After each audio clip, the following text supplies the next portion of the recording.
The story of Ruth. This story, found in the Book of Ruth in the Bible, is a tale of loyalty, faith, and redemption. The story takes place during the time of the judges in Israel, a period marked by social and spiritual turmoil. A famine strikes Bethlehem, forcing Elimelech and his wife Naomi to leave their home and migrate to the neighboring land of Moab with their two sons, Mahlon and Chilion. Moab was a region often in conflict with Israel, yet Elimelech's family sought refuge there. Tragedy in Moab. While in Moab, Elimelech dies, leaving Naomi a widow. Her two sons marry Moabite women.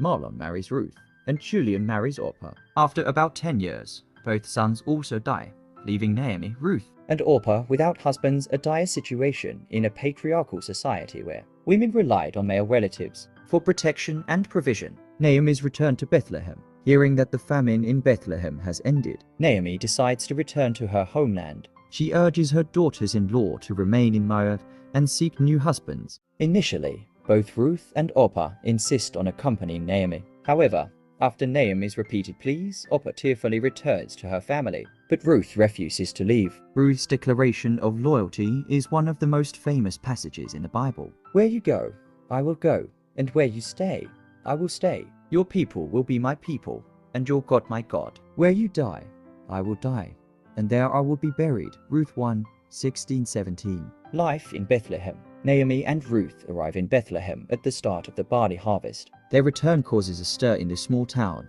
Naomi, bitter over her losses, tells the people to call her Marah, meaning bitter, instead of Naomi, which means pleasant. Ruth takes the initiative to provide for them by gleaning in the fields. Gleaning was a practice where the poor collected leftover grains during harvest, a provision established by Jewish law to care for the less fortunate. Ruth happens to glean in the fields of Boaz, a wealthy and kind relative of Elimelech. Boaz takes notice. Boaz notices Ruth's hard work and learns of her loyalty to Naomi. He instructs his workers to protect her and leave extra grain for her to gather. When Ruth shares her experience with Naomi, Naomi recognizes Boaz as a kinsman redeemer, a relative who has the duty to help family members in need, often through marriage or financial support. Naomi's plan. Naomi devises a plan for Ruth to seek Boaz's protection. During the harvest celebration, Ruth goes to the threshing floor where Boaz is sleeping. Following Naomi's instructions, she uncovers his feet and lies down, a symbolic act of seeking his protection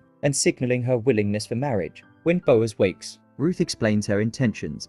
Boaz is impressed by her character and agrees to marry her, but he notes that another closer relative has the first right to act as a kinsman redeemer. Boaz redeems Ruth. Boaz handles the matter legally and honorably. He meets the closer relative at the city gate, where business transactions took place. When the relative declines to redeem Naomi's land and marry Ruth, Boaz steps in as the redeemer. He marries Ruth, restoring her and Naomi's fortunes. Thank you for watching. Remember to like, share, and comment on God's words.